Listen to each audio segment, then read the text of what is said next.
बादशाह से बाजू से थाम कर अंदर लाया। वह रौनक बनी सबको देख रही थी, क्योंकि सबकी आंखों में शरारत लिए से ही देख रहे थे। वो मारे खपत के सर झुका गई, क्योंकि पाशा ने अब इसका बाजू नहीं छोड़ा था। फिर रेशमा ने ही रिहाब की मस्कीन सी सूरत देख कर इसकी मुश्किल आसान की। आगे बढ़ी, रिहाब का माथा चूमा।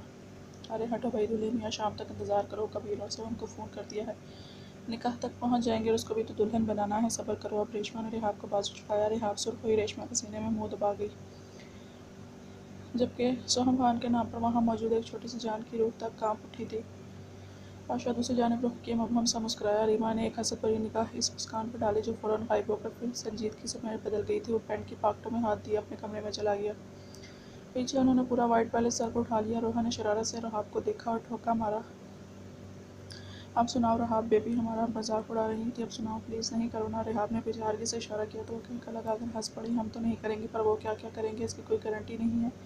रोहा ने रहाब के तोते उड़ाए। रेशमा भी सुन चुकी थी, कहकर लगाकर हंस पड़ी। वो दोनों से इशारा दिया, वहाँ से रिहाब के कमरे में भाग गई। इंतजामात बहुत शानदार थे। सोहम और कबीर भी हैली से पहुँच गए थे। शाम के साए गहरे थे। सोहम अपने कमरे में आया तो वो बिल्कुल तैयार थी। हाफ वाइट कामदार मैक्सी में वो हल्के फुल्के मेकअप के साथ गजब बहा रही थी और अपनी कमर पर अध खुली जिप को बंद करने की तगोदो में जान हलकार कर रही थी। आईने में पीछे इत्मीनान से खड़े सोहम पर नजर पड़ी तो बेशा घबराई और पीछे मुड़कर दीवार से टेक लगा ली। सोहम को इसकी हरकत पर हंसी आई, मगर जब्त कर गया। वह नॉर्मल अंदाज में कदम कदम चलता इस तक आया। गहरे ब्लू टोपीस में लंबे कद के हामिल मर्दाना वजाहत का शाहकार वो बेतहाशा हैंडसम और तहसीन लग रहा था। पैंट की पॉकेट में हाथ डाले हुए इत्मीनान से इसके सामने खड़ा था। जल्लाद के दिमाग में क्या चल रहा था कोई भी नहीं जान सका था आज तक। कैसी हो नॉर्मल अंदाज।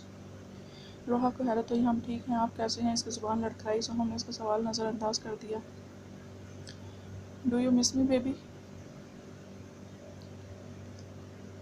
वो पूछ बैठा।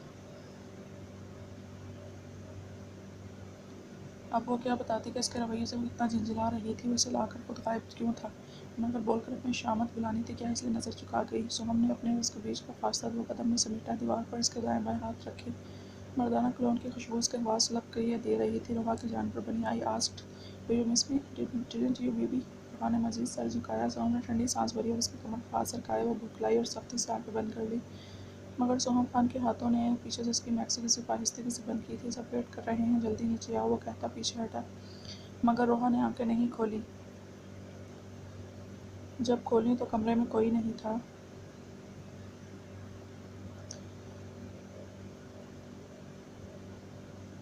इसे जाने क्यों, मगर सोहम खान के यूं चले जाने से सख्त खौफत हुई। झंझला कर बाहर आई।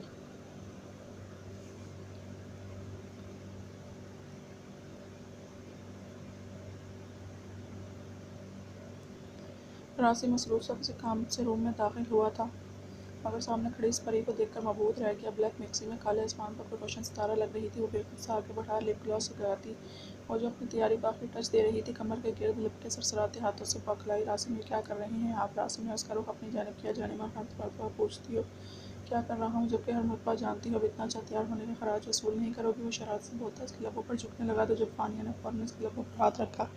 खबरदार रासिम, आपने मेरी लिपस्टिक ख़राब की है तो होगा। रासिम ने कंधे उचकाकर इसे छोड़ा और छेड़ा और इसके बाजू पीछे बांधे। नहीं, वो मचली, मगर रासिम इसे बेबस कर चुका था। जी भर के खुद को शराब किया। जब नरमी से इसे छोड़ा तो फानी ने इसे सख्त घूरी से नवाजा। क्या यार, लिपस्टिक का कोई और ब्रांड यूज़ करो, ये तो बहुत मीठा है मुझे और तुम्हें सूट नहीं करता, इसलिए मैं हर मरतबा खा जाता हूँ। वो बेहद शरारत से बोला। फानिया ने लपक कर ब्रश उठाया, मगर इसकी हसरत रही कि वो ब्रश रासिम की कमर सेकता, क्योंकि वह कमरे से कहका लगाता भाग चुका था। रिहाब ने खुद को आईने में देखा और खुद ही शर्मा गई। पाँव को छूती लॉन्ग टेल मैक्सी, दुल्हनों वाले मेकअप सूट, लिपस्टिक में इस पर अलग ही रूप आया था। मगर एक चीज़ जो इसे घबराहट से दो चार कर रही थी, वो मैक्सी का बोल्ड और आगे पीछे के डीप गले थे।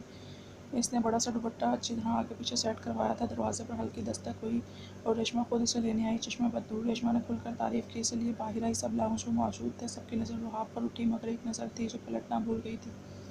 सब ने वोटिंग की, मगर वो पाशा ही क्या जो किसी चीज़ का असर ले ले। उन्हें इत्मीनान से बैठा इसे देखता रहा। ब्लैक डिनर सूट में वो भी 6 फुट से निकलता कद, जोड़ी जिसामत बेहद शानदार लग रहा था। पास ही रीमा सोकबर से बैठी इसे देखे जा रही थी। मौलवी साहब आ चुके थे। निकाह की कार्रवाई शुरू हुई। जल्द ही एजाब कबूल का मरहला तय पा गया।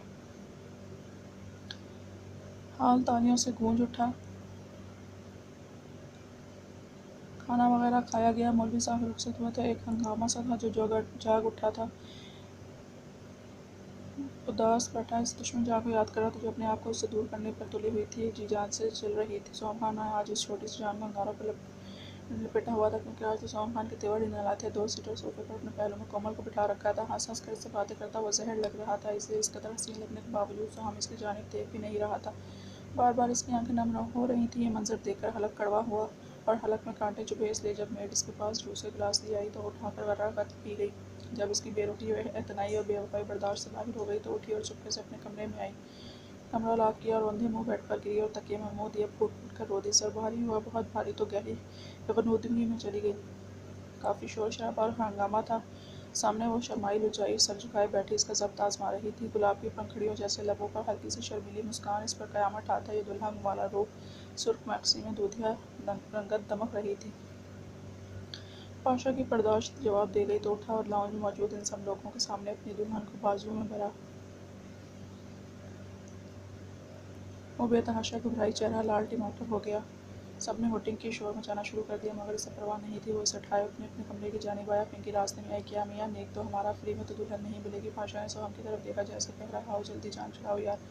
सोहम अपनी जगह से उठकर करीब आया। अपने कोट की पॉकेटों में से बड़ी बड़ी नीली नोटों की गड्डियाँ निकाली और पिंकी की तरफ बढ़ा दी। पिंकी खुश होती नोट थामती, बाकी सब अपनी हम नवाओं की जानिब लपकी। रेशमा खुलकर मुस्कुराई। पाशा की बेसब्री पर भी हंसी आ रही थी। रोयार बेहद कसमसाई, मगर जब पाशा के हाथों ने नरमी से सहलाकर इसे वार्निंग दी और इसे नीचे नहीं उतारा तो घबराकर पाशा के सीने में ही मुँह छुपा लिया। कमरे में आकर पाँव से कमरा लॉक किया और दरवाजे पर ही इसे नीचे उतारा। इन दोनों के इजहार की ज़रूरत तो नहीं थी, जो एक दूसरे की रूह में बस जाएं, आंखों से दिलों के राज पा लें। इन्हें भला इजहार की क्या ज़रूरत। कुछ भी कहे बगैर पाशा ने नरमी से सिर दुपट्टे से आज़ाद किया और आप बौखलाई, क्योंकि मैक्सी के गहरे गले और इतनी फिटिंग इसकी सारी रहनाइयाँ अयां कर रही थी। पाशा ने दोनों बाजू कमर के गिर्द लपेटे और इसे खुद में भींचा। झुककर माथे पर पैर मोहब्बत की पहली महर जब्त की वो तो आज इसकी बेबाक निगाहों से पिघल रही थी। कहाँ इसकी दहकती पुरशिद्दत मोहब्बत में डूबी गुर्बत सहती। नरमी से दोनों आंखें चूमी, पजीब, बेखुद और मदहोश सा हुआ एक हाथ को ले कमर पर आबशार की तरह गिरे बालों में फंसाकर दुदास लबों पर झुका। लब से बेपनाह शिद्दत थी। आज तो वह अपने हरामत से रुहाब की जान देने पर तुला हुआ था। रुहाब के रोंगटे खड़े हुए, सीने पर हाथ रखकर इसे दूर करने की कोशिश की, मगर वो इस वक्त किसी शेर की गिरफ्त में थी। जब सांस अटकी तो रिहाब ने इसकी शर्ट का कॉलर मुट्ठी में भरा। पाशा नरमी से पीछे हटा, अपना कोट उतारा, लाल टमाटर चेहरा दिलचस्पी से देखा। एक मरतबा फिर बेखुद होकर इसे खुद में भेजा। होल्ड मी टाइटली जान, never leave me, never stay away from me, otherwise to be honest you will die at my hands. भारी बोझल गंभीर आवाज़ में वो सरगोशी रिहाब की जान निकाले दे रही थी। अपना चेहरा इसके सीने में छुपाया, पाशा ने जरा सा झुककर इसे बाजू में उठाया और लाकर फूलों के दरमियान सजी सहरी पर लिटाया। खुद इस पर झुका। रिहाब ने दोनों हाथ से अपना चेहरा छुपाया। पाशा खुलकर मुस्कुराया और झुककर लबों की जगह इसके हाथों पर अपने दहकते लब रस्से रखे। जरा सा ऊपर होकर अपनी शर्ट उतारी, इसके हाथ तकिया से लगाए और मुकम्मल इस पर झुकाया। इसके बालों में मुंह देकर एक खुशबू अपनी रूह में उतारने लगा। जब वो बुरी तरह कसमसाने लगी तो पाशा ने हाथ बढ़ाकर लाइट ऑफ किया और इसकी शिद्दतों के आगे रिहाब मोम की तरह पिघल रही थी। अभी 5 मिनट बिना गुजरे थे कि बेड की साइड टेबल की ड्रा से एक हल्की सी बेल सुनाई दी। जिस पाशा जिस चीज़ से इसे अपने करीब लाने से डरता था वही हुआ। अभी तो इसे महसूस भी नहीं कर पाया था कि बल इसकी जान का औजार बन गई। इतने करीब आकर इसे टूट जाना पड़ेगा अभी और इसी वक्त। पाशा के दिल की अब पूरी दुनिया को आग लगा दे। लब सख्ती से दांतों में बींचे लगी और तन गई, जैसे भी फट पड़ेंगी। नरमी से रिहाब पर से उठा, लाइट जलाई, अपनी शर्ट और मोबाइल उठाया और ड्रेसिंग में चला गया। कुछ ही देर बाद बाहर आया। वो बेड पर बैठी अपना खुला सांस बहाल कर रही थी। इसके करीब आया। इसका चेहरा अपने हाथों के प्यालों में भरा और माथे से माथा टिकाया। अभी मुझे कहीं जाना है मेरी जान, अपना ख्याल रखना। वापस आऊँगा तो यहीं से कंटिन्यू करेंगे। आखिर में वो शराज बोला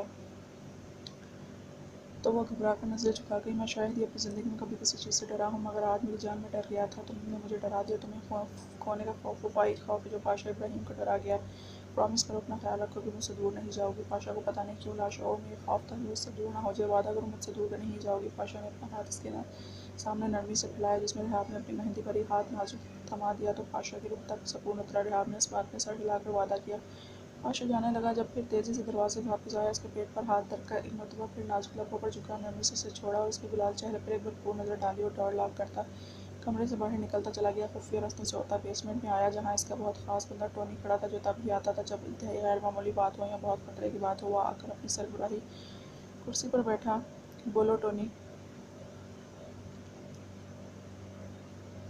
सर रिकॉर्डिंग सुने। इसने मोबाइल फ़ोन पर एक वॉइस रिकॉर्डिंग ऑन की।